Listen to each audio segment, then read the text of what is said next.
ไหนถามความรู้สึกหน่อยสิคะเปิดเทอมวันแรก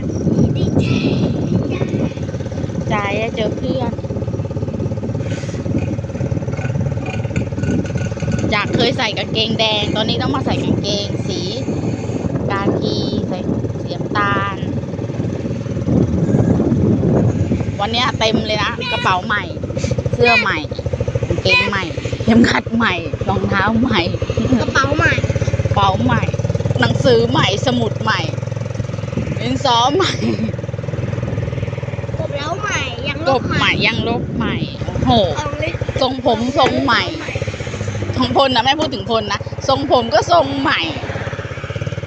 ใช่ไหมกล่องสอก็ใหม่กล่องดินสอก็ใหม่ทรงผมก็แปลกใหม่ไม่เคยตัดมาก่อนเลยทรงนี้